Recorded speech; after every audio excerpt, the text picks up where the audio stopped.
After 6 long years, Forza Motorsport is back and better than ever. Turn 10 has returned to its spot behind the wheel and has steered the series reboot to straddle the line between a serious sim racer and the more frivolous fun of Forza Horizon. Turn 10's Forza racing game series is now an absolute powerhouse, with its last 2 major releases, Forza Horizon 4 and Forza Horizon 5, receiving universal acclaim, and rightly so. These titles were graphically stunning while offering fun and varied gameplay. It's not difficult to understand why they were extremely popular. But as someone who's more of a sim racer, my idea of fun is more serious. Instead of festivals or going from point A to B, I prefer roaring around proper real life racetracks and pushing the limits of grip in cars that are scarily fast. So while I've played and loved the Forza Horizon games, as an Xbox Series X owner, I've been aching for a new Forza Motorsport entry, one that boasts the graphical fidelity of the Horizon series, but with the driving physics of a sim. And that's exactly what Turn 10 has delivered with Forza Motorsport. Absolutely stunning. In fact, it's the most photorealistic racing game I've ever played. But it's not perfect by any means, and there are gameplay elements that will need to be improved if the studio is serious about wanting to foster an engaged racing community in the long term. The first thing to say is that on a technical and graphical level, Forza Motorsport is a majestic achievement. It looks and sounds better than any racing game I've ever played. There are 20 tracks primed for launch, including iconic circuits such as Maple Valley, Silverstone, Spa, Laguna Seca, Nürburgring and Suzuka, and there are even more to come post-launch. All of the tracks have been built using laser scans and photogrammetry, and thanks to the new dynamic time of day system which is available on all tracks, you can experience everything from sunshine-soaked tarmac to atmospheric thunderstorms in epic detail, with a small change in the weather or temperature impacting the level of grip in real time. Every track uses physically based lighting and volumetric fog effects, with a fully procedural cloud system that evolves organically lap by lap. And that level of detail continues with the cars too,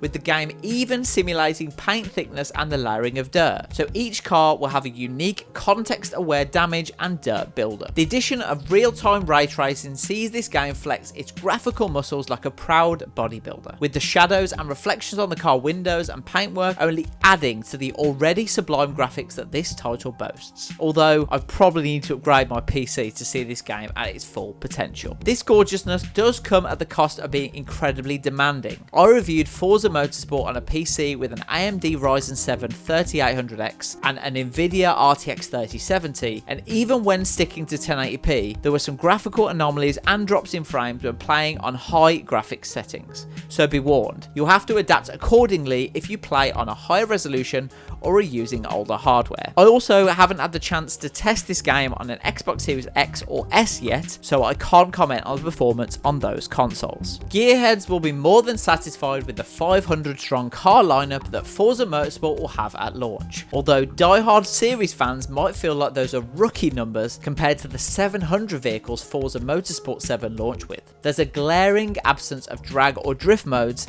and no off-road vehicles at all, with not a single pickup truck to be seen in the roster. It's clear that the focus is on more modern performance vehicles this time around, which I don't mind personally, but some elements of the community likely won't take to this too kindly. There are over 800 unique upgrades and custom modifications available for Forza Motorsport's 500 cars, which, in theory, should allow you to build the perfect machine based on your driving style and design tastes. But this is where things take a turn, as the implementation of the upgrade system is overly formulaic. Turn 10 told us in our Forza Motorsport preview that cars in the game will be built, not bought, and it has indeed delivered on that aspect. You don't have to buy cars to be able to experience them, with all of the hottest rides available at your fingertips to rent from the get-go, which is great. But the whole upgrade system is unnecessarily RPG-like, forcing you to grind and grind just to juice up your motor. This is how it works. No upgrades are available for any car when you start out, and the only way to unlock them is to earn car points. These are earned by driving that specific car and not through microtransactions. So if you want some of the juicier upgrades like body kits and drivetrain swaps, you're going to have to put in a fair few hours of driving time into that specific car, and you'll have no choice but to repeat the process if you want to unlock upgrades for any other vehicles. Welcome then to the first car PG, whether you like it or not. Turn 10 has made some big claims about Forza Motorsport's physics and AI upgrades, and for the most part it delivers. As an F1 fan, being able to blast around Suzuka in iconic F1 cars like the 1988 McLaren Honda MP44,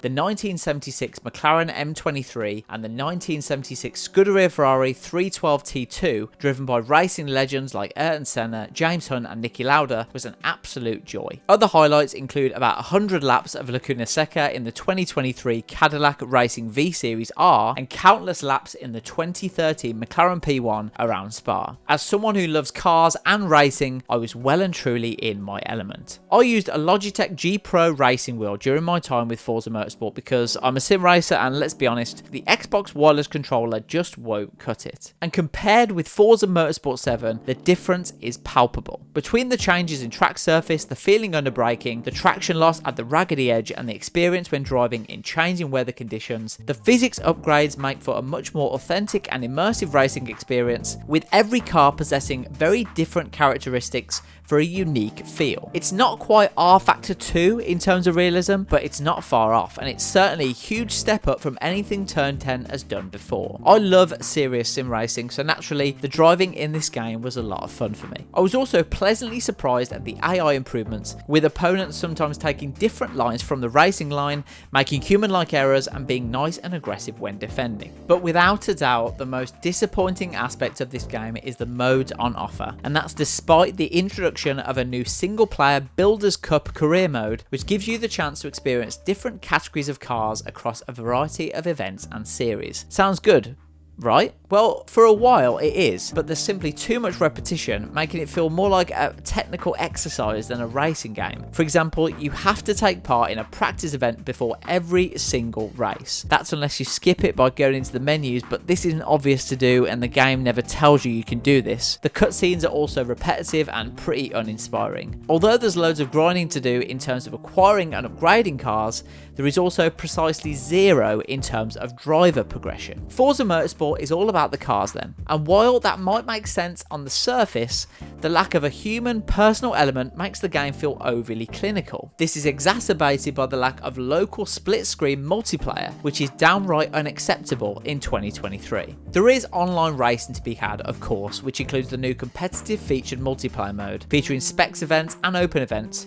which offer predefined live events that happen at real world times. I did also play quite a bit of Rivals, which is essentially time trial, and had a lot of fun trying out different cars, categories and tracks. But I also understand that doing this for hours on end, on your own no less, won't be everyone's cup of tea. Turn 10 has taken the jaw-dropping graphical fidelity from its Horizon series and gone past the rev limiter, whilst also offering one of the most realistic sim racing experiences for Xbox and PC players to enjoy. But the lack of driver progression and the repetitiveness of the game's single-player modes do sap the joy out of the experience, and the upgrade system is needlessly time-consuming. If, like me, you're into serious fun, you'll love Forza Motorsport when you're at the wheel. But do I have the insatiable urge to jump back into it? Not necessarily. And I think that's its biggest problem. As a technical exercise, Forza Motorsport is phenomenal. But if you want to foster a devoted and passionate community for years to come, for casual and avid sim racers alike, you need charm and personality. And that's not really what this game is about. And for that reason, I give Forza Motorsport a 4 out of 5. I've been Nathan Bliss, gaming editor at Mirror Gaming. Make sure you drop a like on this video if you enjoyed it, and if you've got any thoughts on the review or if you disagree with anything I said,